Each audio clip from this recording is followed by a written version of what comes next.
দই দই ভালো দই। দইওলা, দইওলা, ও দইওলা, ডাকছো কেন? দই কিনবে?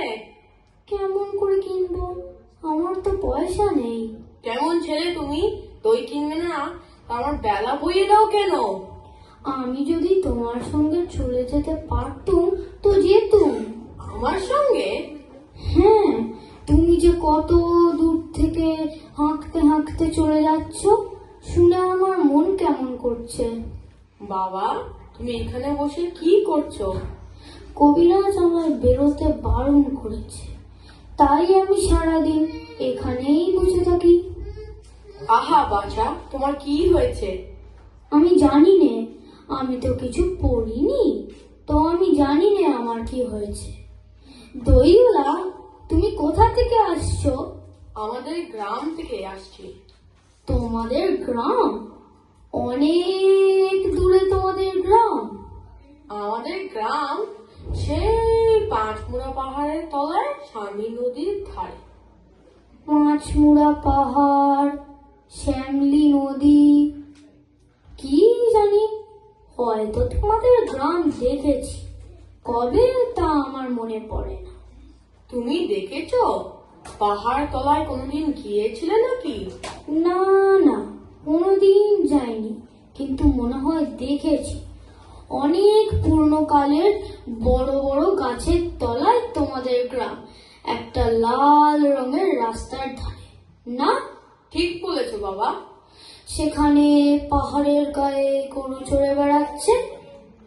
কি আশ্চর্য, ঠিক বলেছো। আমাদের গ্রামে গরু চড়ে বই কি, খুব চড়ে।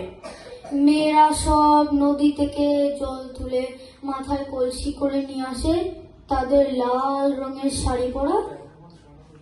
বাহ বাহ, ঠিক বলেছো বাবা। আমাদের গয়লাপাড়ার মেয়েরা নদী থেকে তো জল তুলে নিয়ে যায়, তবে তবে কি না তারা সবাই যে লাল শাড়ি পরে তা নয়। তবু বাবা, তুমি নিশ্চয়ই কোনোদিন ওখানে বেড়াতে গিয়েছিলে।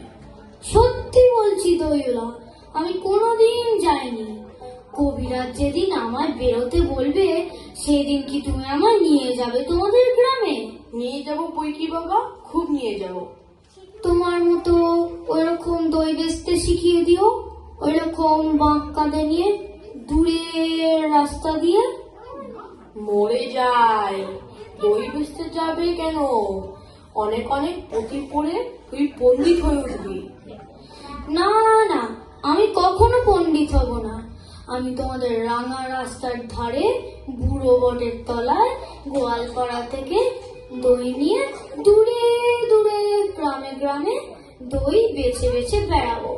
কেমন করে তুমি বলো? দই দই দই ভালো দই, আমায় সুরটা শিখিয়ে দাও। হায় পোড়া কপাল, এই সুর কি শেখার সুর? না না, ও আমার শুনতে খুব ভাল লাগে। আকাশের শেষ থেকে যেমন পাখির ডাক শুনলে মন উদাস হয়ে যায়, তেমনি ওই রাস্তার মোড় থেকে গাছের সারির মধ্যে দিয়ে যখন তোমার ডাক আসছিল, আমার মনে হচ্ছিল, কি জানি কি মনে হচ্ছিল। বাবা, তুমি একবার দই খাও। কিন্তু আমার তো পয়সা নেই। না না না না, পয়সার কথা বলো না। তুমি যদি আমার দই খাও আমি খুব খুশি হব। তোমার কি অনেক দেরি হয়ে গেল? না না না না বাবা, আমার একটুও দেরি হয়নি, আমার কোনো লোকসান হয়নি। দই বেচতে যে কত সুখ আছে সেটা আজকে তোমার থেকে শিখে নিলাম। নমস্কার।